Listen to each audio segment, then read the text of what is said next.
Yo, what's going on everyone? It's me, it's Jinsula. I hope you're having a good day and welcome to today's Pokemon Go discussion video.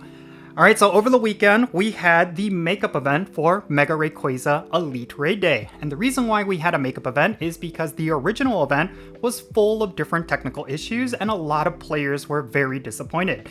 And I think this new event format that they did for this makeup raid day was a lot better than what they originally did. And I really do think that there were a lot of positive lessons that Niantic could learn. I really do hope that they take those positive lessons because without doubt, a lot more players were very much in favor of this new format compared to the original Elite Raid Day. Let me explain. So, the original Elite Raid Day format is very much how it's been. Basically, it's kind of like the successor to EX Raids. I don't know if any of you remember that, where they would have certain gyms feature these special Pokemon, but they would be at specific set hours. And all of those raids were extremely difficult. They require more players than you typically would need, and they were all in person only. The theory behind this format is that Niantic would drive a lot of players to coordinate with their local communities in order to take down these very challenging raids. And the reason why they're so challenging is because the rewards are meant to be a lot higher than your typical 5-star raids. On paper, this totally makes sense, right? Like, if you were to have very special Pokemon, like Mythicals and Mega Rayquaza type Pokemon, you would want them in much more difficult raids and have them be less accessible than your typical legendary 5-star raids.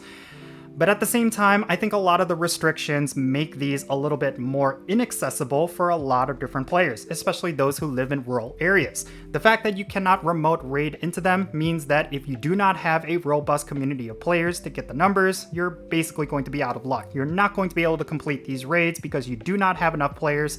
And of course, you have to make sure that every single player is able to go to the certain gyms at the certain hours, and that can be quite difficult, even for raid groups that have a lot of players. So without a doubt, the Elite Raid Day format is incredibly unpopular. Players just simply do not like it, and they feel like for anyone who wants to get these special Pokemon, they have to go through so many different hoops and bounds in order to get them that it just doesn't feel like it's worth the effort.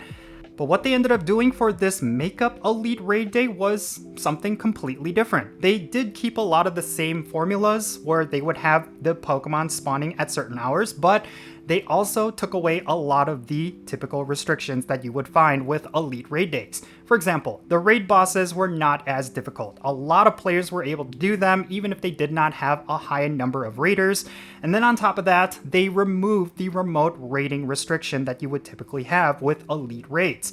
Basically, you could jump into any raid as long as they were active. If one of your friends were inviting you to these raids, you could jump in and help them out. And I really do think that this was something that was incredibly popular. A lot of players really enjoyed the fact that they were able to participate even if they were not able to participate, if you kind of get what I mean. Like, if you lived in a rural area, you could invite a bunch of your friends all across the world to help you out, and there you go, you could actually defeat the raid. But if you did not have the numbers, then one of your friends could invite you to jump into their raids and maybe they would have enough people. It was something that actually worked, and it was something that allowed more people to actually participate in these Mega Rayquaza raids. And that's very important because Mega Rayquaza is a highly valuable Pokemon. You really do need to complete as many of these raids as you can. All of these raids would occasionally drop meteorites, which you need to actually have one of your Rayquazas eligible to be Mega Evolved. You need to collect Mega Energy for Mega Rayquaza, and then of course there's Rayquaza candies and Rayquaza itself. There was just a lot of upsides to completing these raids, but the problem is with the original Elite Raid Day, it was very much inaccessible for a majority of players. You really had to go through so many different hoops in order to complete these raids that a lot of players just simply did not think it was worth it. But with this new format, with this Makeup Raid Day, it was definitely something that was a lot more accessible and it allowed more players to actually participate. And I still felt like there was a good amount of players doing these in person as well. So that is something Niantic needs to keep in mind. By having these restrictions, you're not actually encouraging players to play in person, but having less restrictions actually does encourage players to go out in person because, well, simply put, they could get the help that they need if they need it. And I think that was something that was a huge plus. So yeah, if we're talking about positive lessons with this new format, I think Niantic needs to understand that having so many restrictions to remote raids is actually counterintuitive to what they're actually looking for. If they want to get players more out and about and active, what they need to do is actually reward those players for doing all of that rather than taking things away that players could actually need. Like, not everyone is going to be able to have a robust community of players. Like, there are definitely players that I know who live in rural areas who do not have a community of players around them. So when it comes to a lot of these elite raids and big difficult raids, they just simply do not have the numbers and they cannot participate and get those valuable resources. But if they were to be able to remote raid into those raids from a friend that has a big community of players around them, then they're still able to participate. There's still accessibility there, and everyone pretty much wins. Like, for all those players who have the numbers, they could do a lot of those raids in person, and for players who do not live in a high population area, they can still get those Pokemon and keep up with those urban players. This is something that Niantic needs to understand. With remote raids, there was a lot of problems that they fixed, and by restricting remote raids, they're actually creating more problems than solutions. And I really do think that all of this was evident with this makeup raid day, because what I noticed with my local discords for all the different communities that I'm a part of, a lot more players were really active on this Elite Raid Day makeup day compared to the original Elite Raid Day. And don't get me wrong, the original Elite Raid Day did have a good amount of players out and about and active, but I felt like there was more activity with this makeup day simply because there were less restrictions, and the way Niantic handled the spawns was just a lot cleaner and a lot more streamlined.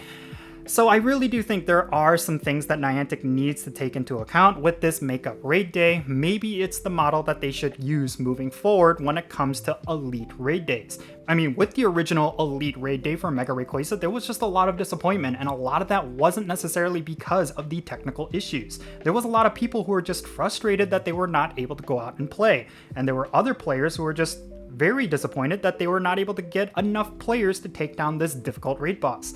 And yet, with this makeup day, a lot of those issues were completely resolved. Like, there was no issues when it came to accessibility.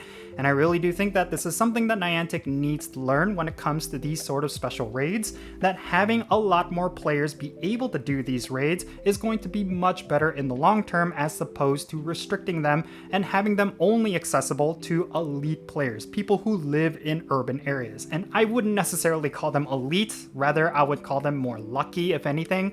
And I think for the long-term health of Pokemon Go, that's the area that Niantic should tackle. They need to make it so it's a lot more balanced, where players who live in rural areas still have a chance at catching up to those who live in urban areas. But in any case, that's going to be it for this video. I just wanted to kind of share my thoughts regarding this whole thing, and also repeat a lot of the sentiments that I've been seeing online, but I would like to know your thoughts regarding all of this down below. Did you prefer the makeup event over the Elite Raid Day, or maybe you were someone who preferred the Elite Raid Day format compared to the makeup event? Definitely share why in the comments, and yeah, let's have a great discussion.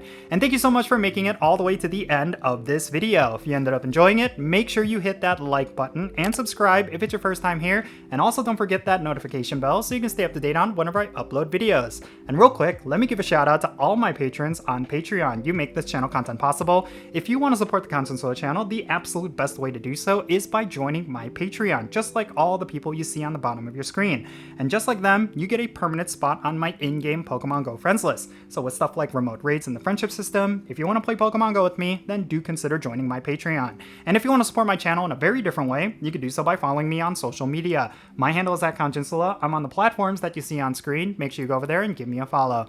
And that's going to be it for this video. I'm Jinsula. Be safe, have fun, love yourself, and I'll catch you all later.